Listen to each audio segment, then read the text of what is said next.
All right. So, what did you think about what did you think about the your current reality or your current skill level based on the video that you were watching or the video that you recorded?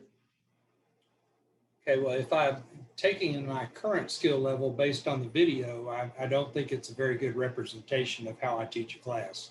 And I think that's structural because I was using tools and building things, and that's not what we normally do. But whenever you're using tools, it changes however you teach because you have safety measures you have to observe. So, So, like on a scale of 1 to 10, one being the worst lesson you've ever taught, and 10 being the best, where would you throw this one in that ranking? oh, it's a 4 or 5. When I took my final evaluation from Metro Reza, that program, I received all fours, which was as high as you could get. So I can teach a whole lot better lesson than that. That lesson is not representative.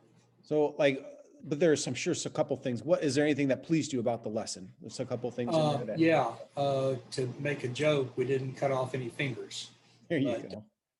that's not exactly just to lighten it a little bit. No, There I are get.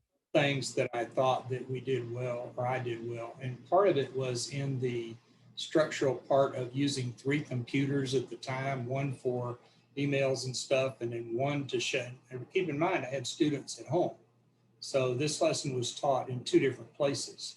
And so I had to try to show the students at home, which is about 8 out of 28, what we were doing in the classroom and versus what the students that were in the classroom were doing. It's very difficult to do. It is not easy.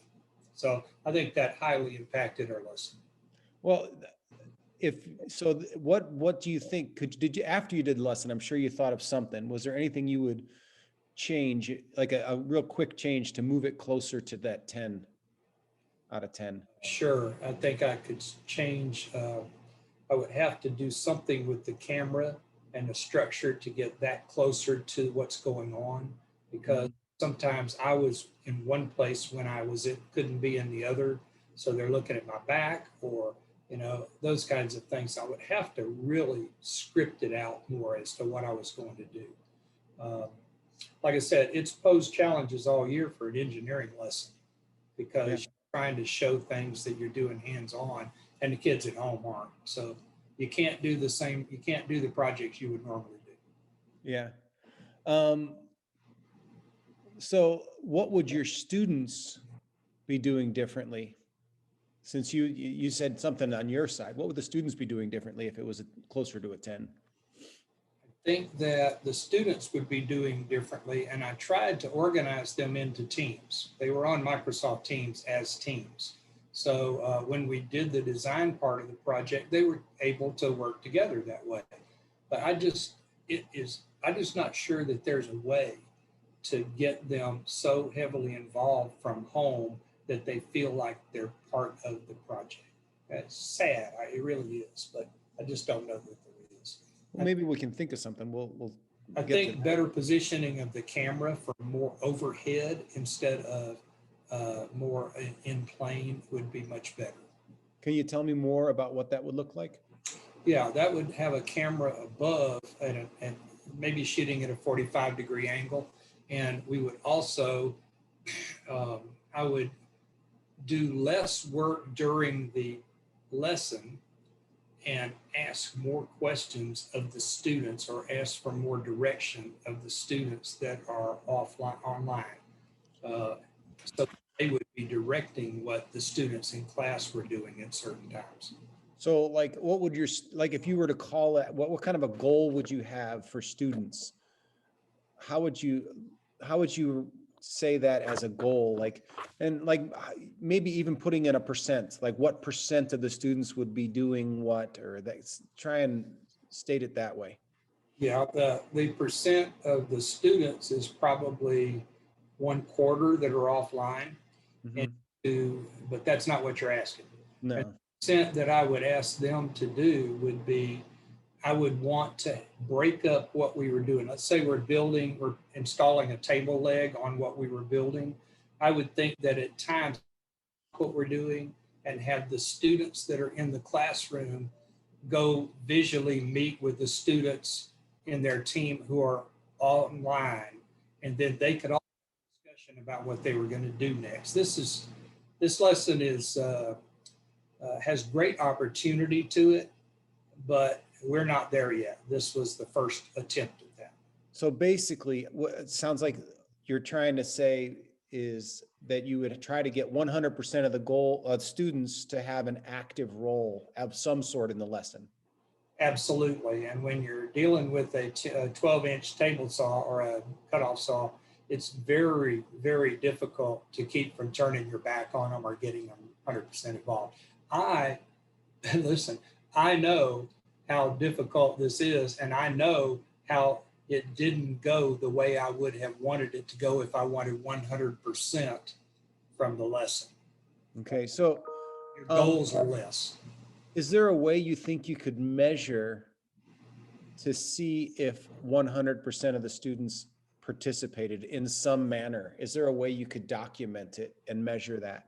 Because There then, is. You could certainly you could do several different ways. One is you could do a meeting, a roundtable meeting of all the students, including the ones that were online.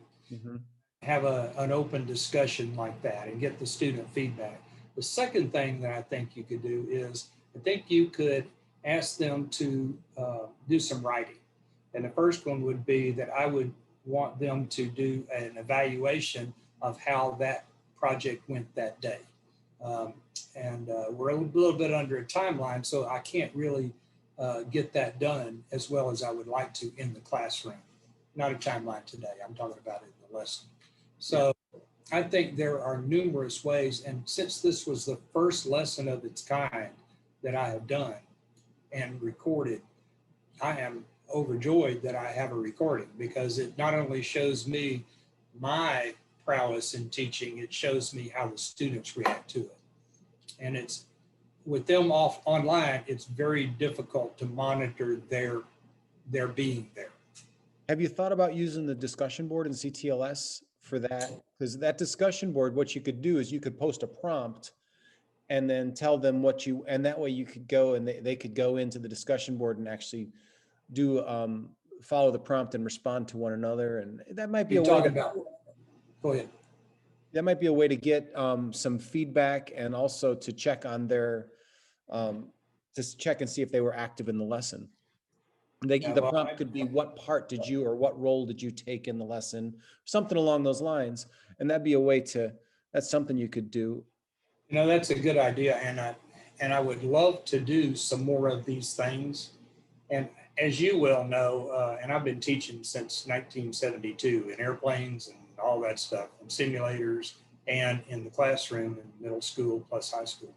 And as you well know, lessons develop over time. And the first time you do a lesson, it's really not favorable to you. And the second time you do it, it gets better and you're able to add things in by the time you get to the third or fourth time doing it. But the first lesson, it's extremely difficult to plan the timing of that. Not saying that's an excuse. I'm just saying it's true.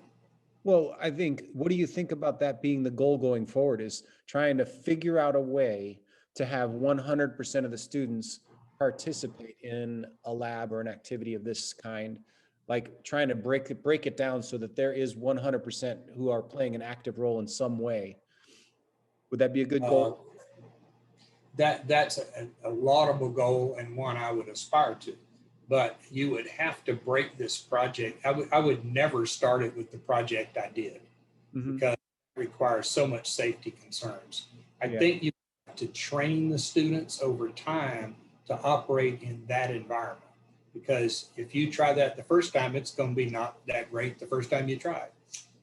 And you will not get 100% participation, in my estimation, in the environment we're in. But to even get 75 or so would be great. Well, if you could hit the 100% goal, would that matter? Would that? No, the goal would be 100%. I'm not sure when you'd be able to get to that. It would take some training of the students, and you would need to, the subject matter that you chose would be highly important because it has to be something they would be very highly interested in and would want to be highly engaged in. So Can you you'd have think of a teaching different, you strategy? couldn't do it with this lesson. What? Can you think of a teaching strategy for, not for this particular lesson, but for a lesson of this kind that would help you hit that goal? Um, Yeah, I think I've used successfully in the pilot business and all a roundtable discussion. And if you do that, when you are getting people talking to you all the time, you can move behind the person they're talking to, and it'll start a discussion, and you'll get a highly involved discussion if you just get out of the way. And so I think that I'm not sure exactly what name for the teaching part it would be, but I would want to have the students actually visible within the classroom and make them a part of it by having a roundtable type discussion, but they're on the big board, the students that are out of class, and they are able to contribute that way. And if you do that, then you are able to question students along the way. Well, what do you think of that? And what do you think of that? And and what you think of what he just said and all those kinds of things. There's so many teaching strategies you can use. So you could do something like that with the chat function in Zoom or the chat function in Yes. Teams, or you could do Yes. something like that, integrating both virtual and face-to-face kids using the discussion board in CTLS or a similar type of discussion board. You could do it that way.